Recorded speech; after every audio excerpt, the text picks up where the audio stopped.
Good morning. I'm Muriel Bowser. I'm the mayor of Washington, D.C. We are here at Reagan National Airport to provide an update on the tragic events of last night. I'm joined by U.S. Transportation Secretary Sean Duffy, D.C. Fire and EMS Chief John Donnelly, American Airlines CEO Robert Eisen, the MWA, the Metropolitan Washington Airports Authority CEO Jack Parter, United States Senator Mark Warner, United States Senator Tim Kaine, U.S. Representative Don Beyer, as well as the Chief of the Metropolitan Police Department, Pamela Smith.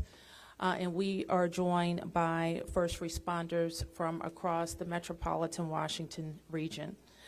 I speak for all of us when I say, and certainly all Washingtonians, how very sad we are for American Airlines, for the United States Department of Defense, and for all Americans for the loss of life that happened with the collision of these aircrafts. We know that includes families from across our region as well as in Kansas and across the country. This morning we all share in a profound sense of grief.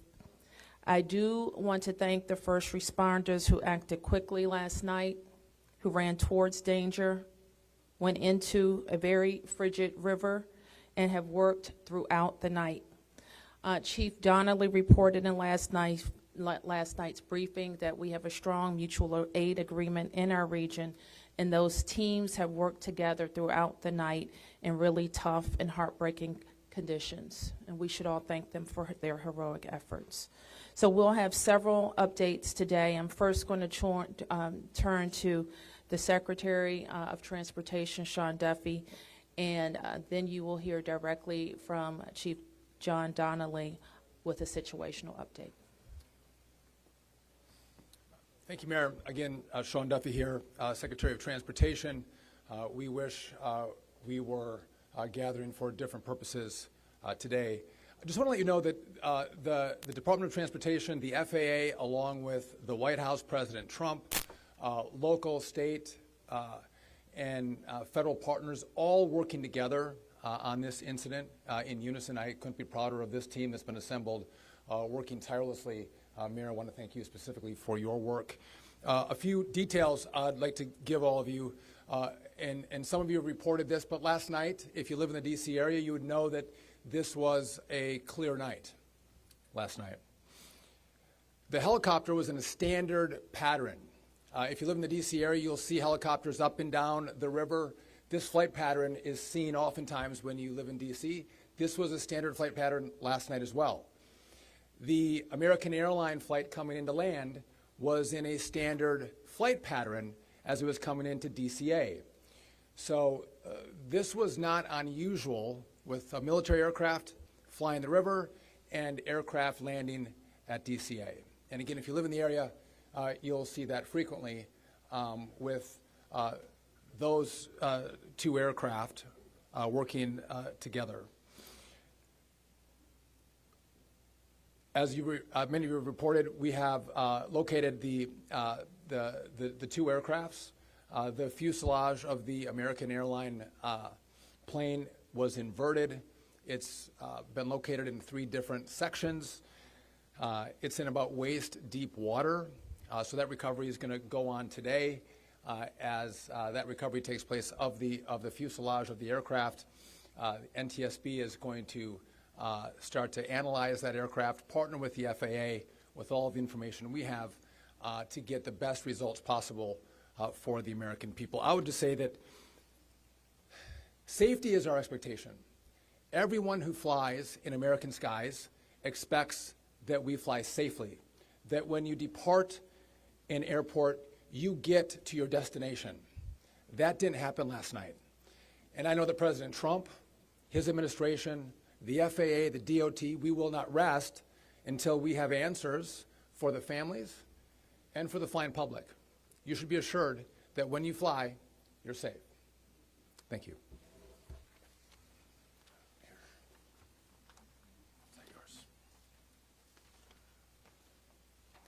Thank you, Secretary. Thank you, Mayor. I'm joined today with Fire Chief Bonnet from the Metropolitan Washington Airports Authority, and I'm John Donnelly, Chief of the District of Columbia Fire and EMS Department.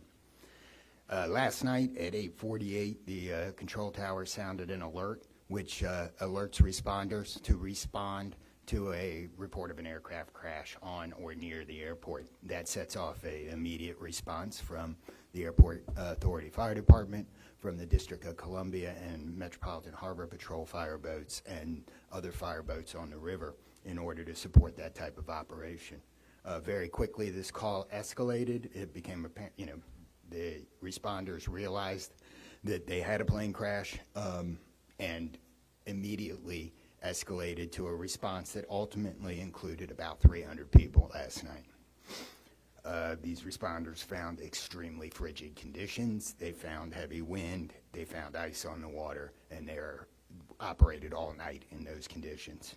I'd like to take a moment to acknowledge the agencies that responded in addition to DC Fire and EMS and the Metropolitan Washington Airports Authority: Montgomery County Fire Department, the Prince George's County Fire Department, the Charles County Fire Department, the Baltimore County Police Department, the Anne Arundel County Fire Department, the Alexandria Fire Department, the Arlington County Fire Department, the Fairfax Fire Department, the Prince William Fire Department, the Baltimore City Police Department, the Maryland State Police, the Maryland Natural Resources Police, the Department of Defense, the Joint Base in Bowling Fire Department and the staff there, the U.S. Army, the U.S. Coast Guard, the United States Park Police, the Metropolitan Police Department, the FBI, and the NTSB.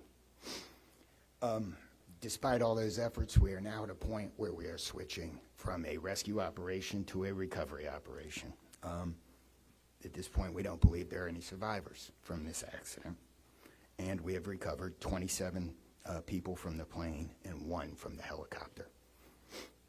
The District Office of the Medical Examiner has lead on reuniting these bodies and these people with their loved ones, and we will continue to work to find all the bodies and collect them and reunite them with their loved ones. We should also acknowledge that the Virginia Medical Examiner and the Army Medical Examiner are involved in this operation and a very important part of getting people identified.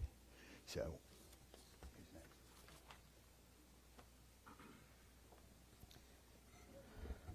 Our hearts are certainly with all of the crew in American Airlines, and we'll hear from CEO Isom.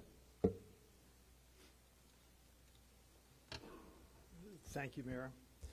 Good morning. I'm Robert Isom, the CEO of American Airlines. I want to express my sincere condolences for the accident that happened at DCA last night. We're absolutely heartbroken for the family and loved ones of the passengers and crew members, and also for those that were on the military aircraft. Our focus right now is doing everything that we can to support all of those involved and also the PSA Airlines team. This is devastating. We are all hurting incredibly. We urge any family and friends looking for information about their loved ones to call our designated helpline, and that's at 1-800-679-8215, 1-800-679-8215. And here's what I can share at this early stage.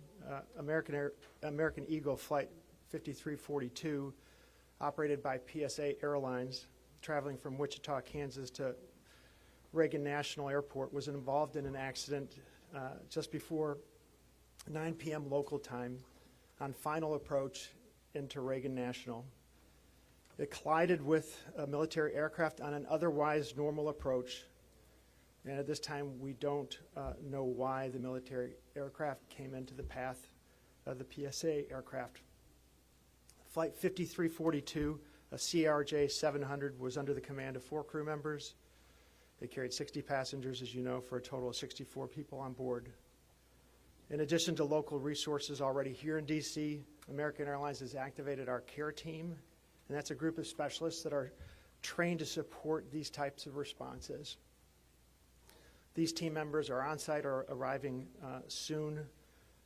And additionally, we have members of our GO team that are on ground here in D.C., and they're being deployed with resources to do everything that we can to take care of the needs of the families and the loved ones of the passengers and crew members. And that is our sole focus.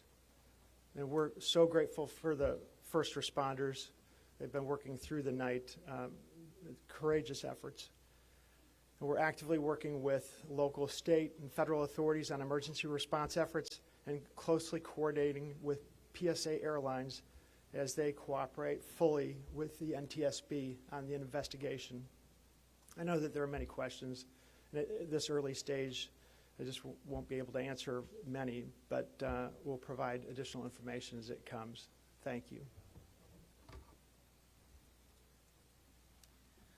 I want to introduce the Metropolitan Washington Airports Authority CEO, Jack Potter. The authority manages Reagan Washington National and Dulles International. Good morning, and thank you, Mayor.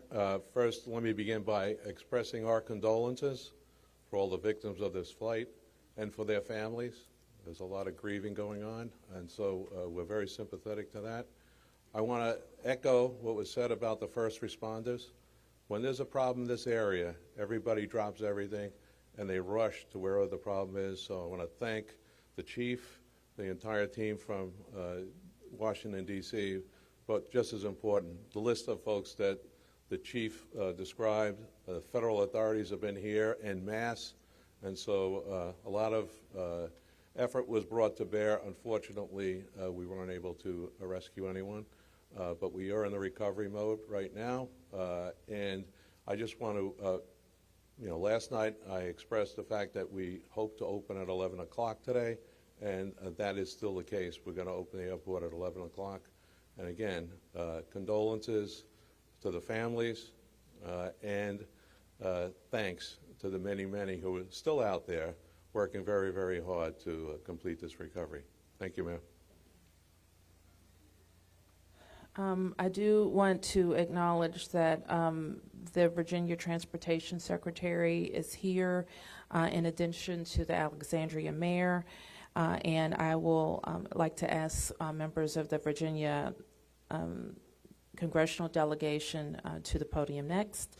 U.S. Senator Mark Warner, followed by Tim Kaine and Representative Don Beyer.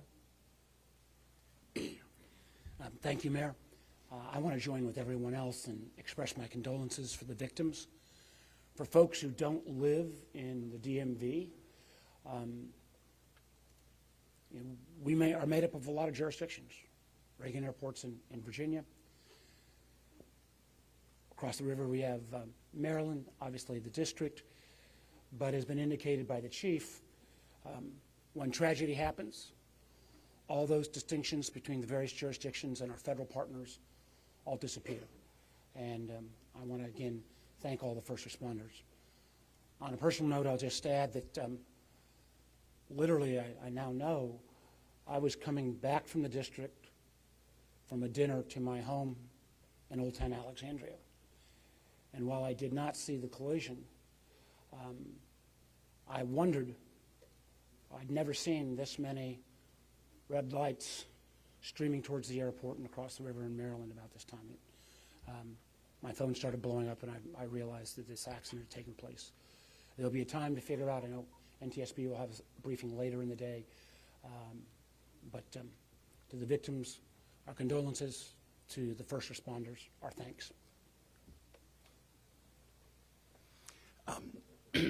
Sorrow, thanks, and questions. So sorrow, as all have expressed, to the crew, to the passengers, to the soldiers, to their families, to their friends, to their loved ones, to people who are still trying to get information and unsure whether their loved ones have been lost.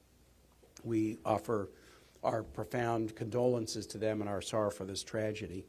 Thanks. I'll echo, Mayor, what you began with. When you see a challenge like this and you see people from so many different agencies, local, state, federal, with different uniforms, different badges, but working in such a coordinated way, even in the midst of a tragedy, it does give you a sense of appreciation and pride in people's willingness to come to the danger and work together. And I started to see that as a local official 30 years ago in Richmond, and definitely have seen it here. And then finally, questions. There are going to be a lot of questions, obviously, a lot of questions. And that's what the NTSB's job is to be an independent investigator of incidents like this. And they are here. We were in dialogue with them earlier today. They've been here since they got the alert, and they will be doing the work and playing lead in answering the many questions that we have. And that's as it should be. It's not a time to speculate. It's a time to investigate and get answers to the questions we need, and I have confidence that will be done. Thank you. Following up on the Senator, I think grief, thanks, and service, with millions and millions of Americans traveling every year, we are all grieving, knowing that it could have been our loved ones, it could have been us. And our hearts go out to all those who have lost folks. In a most partisan place also, I'm really thankful that Democrats and Republicans, people from all over, have come together to try to make sure that people are served. As the local representative, I want the families to know that our office is available to serve you in any way we possibly can through this time of grief and transition and loss. And then also just note that we're deeply grateful for the people who risked their lives last night on a moment's notice and spent the whole night on the river in the ice and the wind, serving us.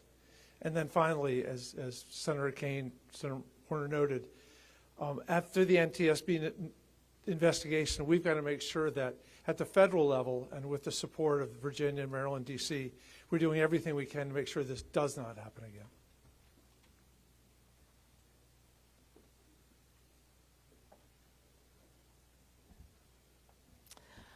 So with that, it's been said already that the National Transportation Safety Board becomes the lead agency in the investigation. Our jurisdiction in D.C., where the crash occurred over the river, concludes as we, in the leadership role of the Unified Command, as we shift to a recovery effort.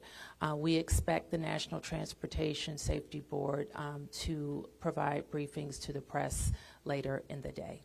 So at this point, we can take a few questions. Yes?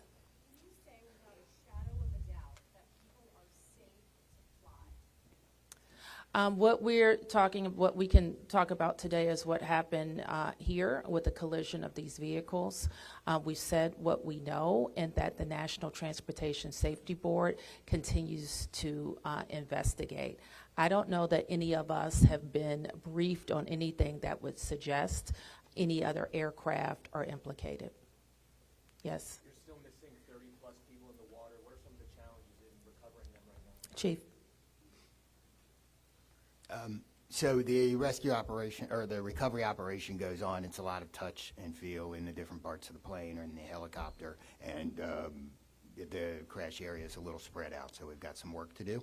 And I think it's a pretty normal type of situation. I don't think it's extraordinary. How spread out is this debris field? So the wind started blowing last night, so we've had debris travel from the airport down as far as the Wilson Bridge. Mile-wise, how far is that? I couldn't tell you. Less than a mile. This is a question for CEO Carter. You're going to open the airport at 11 o'clock this morning. How are you going to do that, and what impact is that going to have on operations, on passengers, on people's anxiety? How are we going to do this? Well, we're going to open the airport at 11 o'clock. It's safe. We've worked with all the federal agencies, FAA, and you know, it's been determined that we can open that airport safely. The recovery effort that's on our property is on the waterfront. Our primary runway, 119, will be open. It's away from any activity. We're going to have a secure area around that, so all are comfortable that we can get back to operations. Now, each airline will announce or communicate to their passengers what their operations are going to be. Obviously, their networks were disrupted overnight, and so we might have a slow recovery, but the bottom line is we will begin to have aircraft moving in and out of this airport at 11 o'clock. Okay, so 1, 2,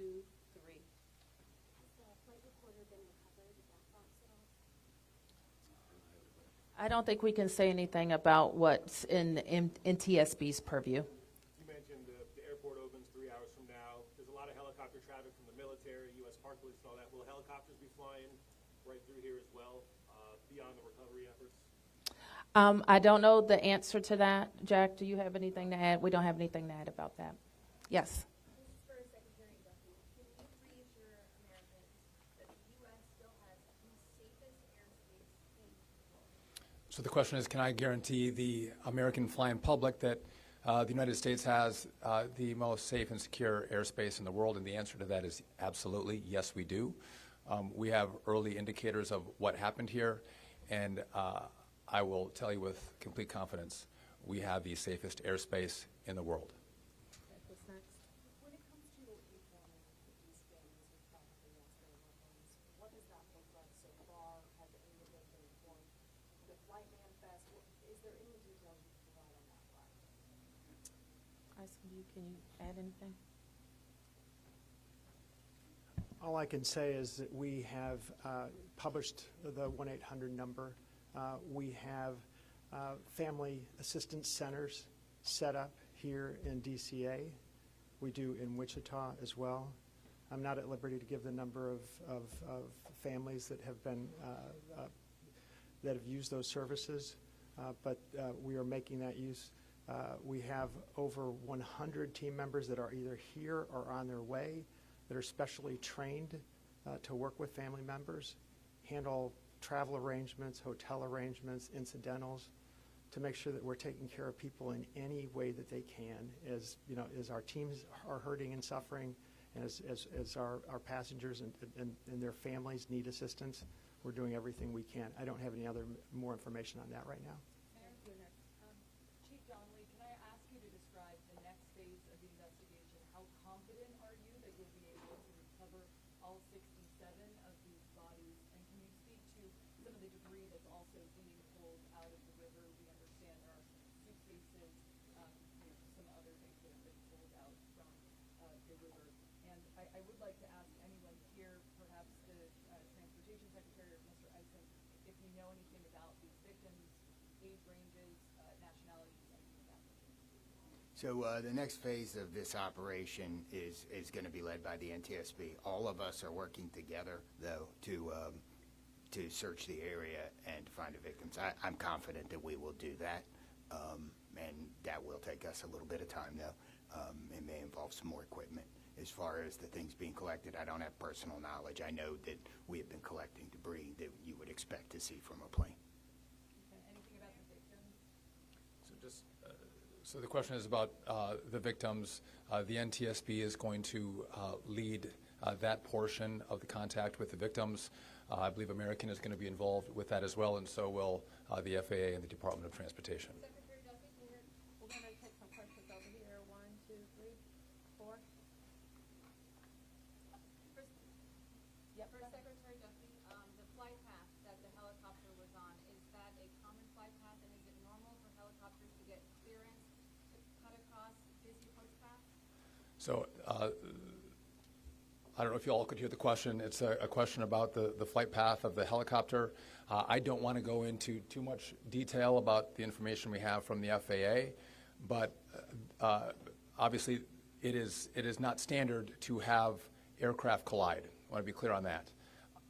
But prior to the collision, the flight paths that were being flown from the military and from American, that was not unusual for what happens in the D.C. airspace.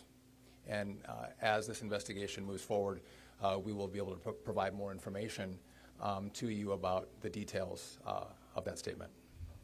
I wanted to follow up on that question regarding the flight path, because you said it's standard. So can you speak to the conversations with air traffic control? Were there blind spots here? So the question is, were there blind spots with air traffic control?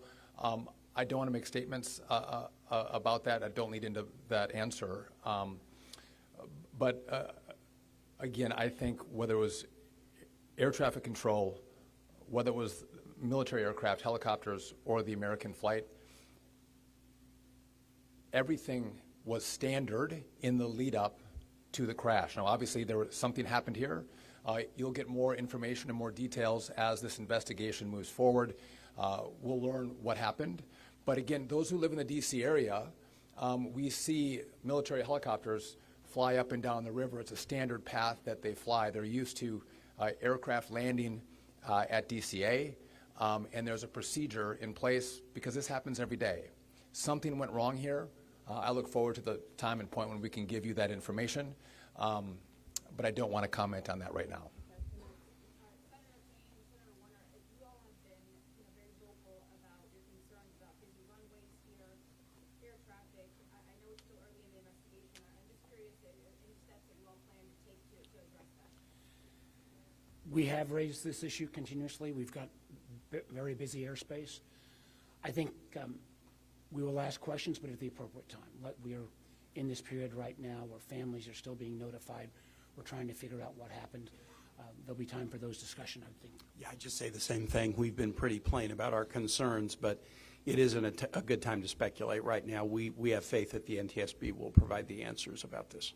Okay, you 4 here, and I'm going to take 3 in the middle, and then we're going to have to wrap 1, 2, 3 after this young man. Thank you, appreciate it. Chief, I know again, I can imagine it must be traumatic for the first responders that deal with this. How are they doing right now, and are you all going to be offering any services to help them as they process this? So thank you for the question. Our first responders are resilient people, but yes, this call will be hard for them. Our peer support teams are already engaged with the responders, and we'll be following up on that to make sure that they're okay. But I think the concern is real. What kind of communication was there between the helicopter and the tower, the plane and the tower, and the helicopter and the plane? I don't want to say too much on the communication between the helicopter and the tower and the airline and the tower, but I will say this: there was communication. It was, I would say, standard communication. So there was not a breakdown, if that's your question, in communication between the military helicopter and the American Airline flight. There was communication between the aircraft and the tower. Was the plane aware there was a helicopter in the area? I would say the helicopter was aware that there was a plane in the area.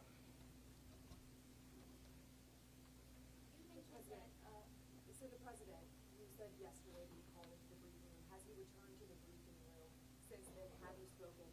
Also, a question about the National Security Advisor, Mike Waltz, he's saying that there was 30 bodies that have been recovered. That he just said that at the White House.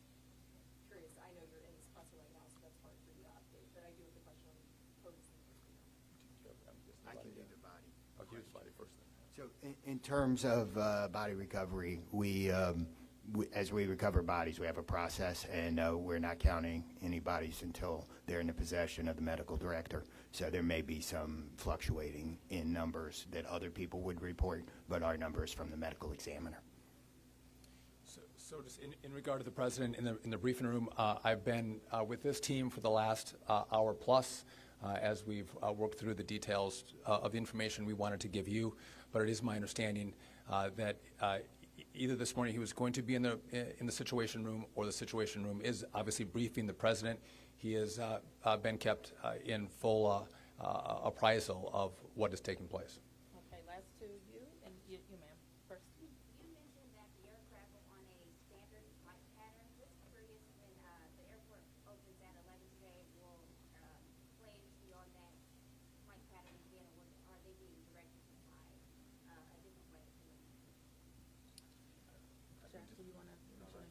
Okay. Well, I mean, safety is paramount, and I don't have that information quite yet from the FAA, so I don't want to provide an information I don't want to provide an answer or inaccurate information on what routes will be flown out of DCA. Okay, last one. 2 questions really quickly. What do you know about the experience and history of the pilots of both the American Airlines plane and the Army Blackhawk helicopter? And then for Secretary Duffy, last night the president had said that this could have been prevented and questioned why air traffic control didn't tell his helicopter what to do. Is that something that investigators have determined should have happened in this situation?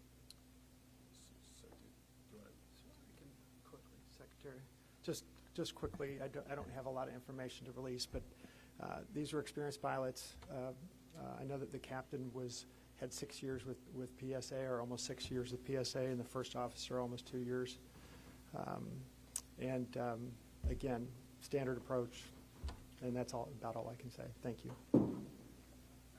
In regard to the military, I don't have information in regard to the experience of the military pilots. I would just note that this was classified as a training mission. Sometimes people could think that a training mission is someone who is inexperienced in the cockpit. We call these missions that are flown in the D.C. area as our pilots are getting hours in experience training missions. So don't read into that we had how many hours the pilots on the military aircraft had. And you had another question for me that was. Last night, the president has said Yep. that this could be prevented, and also that air traffic control questioning why they may not have communicated with the helicopter telling them what to do. We are going to wait for all the information to come in from this vantage point, but to back up what the president said, what I've seen so far, do I think this was preventable? Absolutely.